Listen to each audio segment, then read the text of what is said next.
Hey, what's up guys, it's DarkArmedDuelist, and today I'm going to be doing a Gravekeeper deck profile. So Gravekeepers are a deck that just got a completely out of the blue card that came off of the ban list. That's absolutely crazy. I mean, we all saw it coming, but it's really crazy that Royal Tribute went back to 3. So that card is absolutely crazy of a card. It's so good that, I mean, I can't believe that it's back at 3. But without further ado, guys, let's get straight on this. Don't forget to like, comment, subscribe. Hit that bell on there so you can become part of the notification squad. And let's get straight on into this. So, if you guys don't know what Royal Tribute does, for you guys who don't, Royal Tribute is a spell card that if you control Necro Valley, both players discard any number of monsters from their hand. All of them go to the graveyard. That card is so crippling to a deck. So you need to play 3 copies of it because it went back to 3. So we're going to be playing 3 copies of Gravekeeper Spiritualist. Gravekeeper Spiritualist is how we fusion summon into Gravekeeper Supernaturalist. During your main phase, if Necro Valley is on the field, you can fusion summon 1 spellcaster fusion monster from your extra deck. Using this card, you control and other monsters from your hand or field as fusion material. So basically, polymerization with legs. Then we play 3 copies of Gravekeeper's Commandant. Gravekeeper's Commandant is you discard this card and to add a Necro Valley from your deck to your hand. So it's like playing 7 copies of Necro Valley because we do play a copy of Terraforming as well. So it's just an extra kind of, to get to Necro Valley. Then we play 3 copies of Gravekeeper Spy. So Gravekeeper Spy is when it's flip face up, you get to target a Gravekeeper's monster with 1500 or less attack in your deck and special summon it. So it's really good to be able to do that because a lot of your Gravekeepers have less than 1500 attack to be able to just instantly special summon them from the deck. Then we play 3 copies of Gravekeeper's Headman.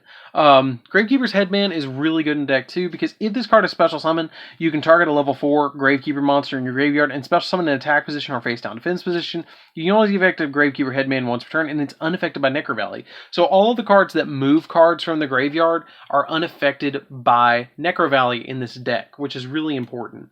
Then we play double Gravekeeper's Recruiter. When this card you control is sent to the graveyard, you can add a Gravekeeper monster with 1500 or less defense from your deck to your hand, which is a lot of the Gravekeeper monsters except stuff like Spy and stuff like, I think Spy is the only one that has more than 2000 or more than 1500 defense.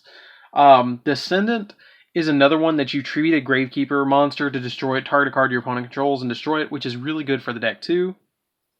I do play a copy of Gravekeeper's Assailant. Assailant is one of those classic cards. It's not quite so good against, like, Link monsters. But when this card declares an attack while Necro Valley is on your field, you can target a face-up monster your opponent controls and change that target's battle position. It's good against stuff that has high defense, or high attack and low defense, or high defense and low attack, and you need to switch it from one position to another just to get rid of it. That's why I just play it as a 1-of, because it's a searchable kind of out to certain cards, like the Utopia Lightning and stuff like that, that you see occasionally. So it's a good 1-of, and you can side it out for stuff like Nibiru. 1 copy of Shaman. Shaman is really good because it gains 200 defense for each Gravekeeper monster in your grave, and negate all monsters' effects that activate in the graveyard except Gravekeeper monsters. While Necro Valley is on the field, your opponent cannot activate field spell cards, and also field spell cards cannot be destroyed by your opponent's card effects. So this card is really good to have in the deck to be able to just instantly negate all those extra cards. 1 copy of Gravekeeper's Oracle. The reason I play Oracle is because it's good for fusion material to summon out your Spiritualist, because Spiritualist gains attack times 200 times the number, or times 100 times the level of the monsters used for it. So if you use this at level 10 and Spiritualist at level 4, it gains 1400 attack. And this card's not half bad either. You can tribute summon this card with 3 or 1 Gravekeeper monster, but not set it. And then this card, when this card's tribute summon, you can activate these effects and response in sequence up to the number of Gravekeeper monsters tribute to summon this card. This card gains attack equal to the combined level of all monsters tributed to tribute summon this card times 100. Destroy all set cards your opponent controls, and all monsters your opponent currently controls lose 1000 attack. So it's pretty good to have this card as a 1-of in the deck. And you can use it as fusion material, like I said, but you don't have to even play this card, but I like it as a 1-of. Now, we do play 3 copies of Ash Blossom. You have to be careful with Ash Blossom, because if you have Shaman, it negates the effects of cards that are in the graveyard, so you got to be careful with that. So that's it for the monsters, guys. Let's get into the spells. So for the spells, we're going to be playing one copy of Double or Nothing because Double or Nothing is good in this deck, and this deck does struggle with monsters with high attack points, except for Gravekeeper Supernaturalist in the extra deck, so this card really helps out with OTKs. One copy of Terraforming to add Necro Valley from our deck to our hand. One copy of Gravekeeper Steel because it lets you target 2 Gravekeeper monsters in your graveyard and add those back to your hand, but it doesn't affect it with Necro Valley. And then the big awesome card that's back at 3 is Royal Tribute. I have another ultra rare one coming in the mail, but if you control Necro Valley, both players discard any monsters in their hand. That's crazy. This card is so good at 3. It's really going to put Gravekeepers as a rogue deck that I think you're going to see occasionally at regionals. I don't think it's going to be absolutely bonkers, but I could absolutely see people playing this in like as a tech card with Necro Valley, just to stop your opponent from doing stuff. Like, I could really see that coming. Then we play one copy of Hidden Temporal of Necro Valley, which is pretty much Vanity's Emptiness. Activate only if both a Gravekeeper monster and Necro Valley are on the field. Neither player can special summon monsters except Gravekeeper monsters, and if either a Gravekeeper monster or Necro Valley is not on the field, you have to destroy it. Then we play 3 copies of Gravekeeper's Throne. You either add a Gravekeeper from your hand or immediately after it resolves, normal summon a Gravekeeper monster, so it's pretty good for that ability. And then 3 copies of Necro Valley, which boosts all of your Gravekeeper monsters by 500, and then cards in the graveyard cannot be moved. And negate any card effect that would move a card in the grave. So this card's really, really, really good. Especially in its own deck, it's really good. And then 3 copies of Allure of Darkness. The only thing that's not dark in the deck that you have to keep in mind is the Ash Blossoms are fire, and for some weird reason, Gravekeeper Commanded is an Earth monster. I don't know why Gravekeeper Commanded is an Earth monster, and all the other Gravekeepers are dark, but it is. So you got to deal with it. So that's it for the spells, guys. Let's get into the traps. This card is crazy. Like, I'm just going to say it 8 or 10 more times during this deck profile. But Royal Tribute is nuts, and I can't believe it's back at 3. We play 2 copies of Imperial Tomb of Necro Valley. When a spell, trap, or monster effect, basically it's Infernity Barrier if you have a Gravekeeper in Necro Valley. It negates anything when it's activated, which is really good. And then we play 2 copies of Necro Valley Temple. Necro Valley Temple is when a Gravekeeper monster and Necro Valley are both on the field. Monsters your opponent control lose 500 attack, and then once per turn during the main phase, if you control no cards in your field zone, you can place a Necro Valley directly from your hand or graveyard in your field spell zone, and if a card in your possession is destroyed by an opponent's card effect and sent to the graveyard, you can set a Necro Valley spell and trap directly from your deck. So if it's destroyed, you get to set like Throne or something like that, or Imperial Tomb, or whatever you feel like you need.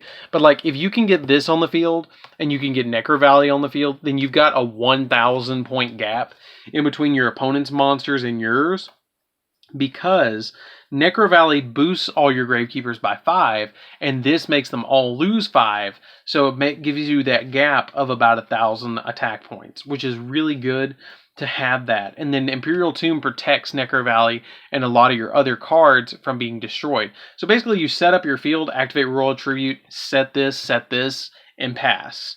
Like, my ideal hand is having both of these, a Necro Valley and a Spiritualist. If I have these 2, and a Throne, I've won.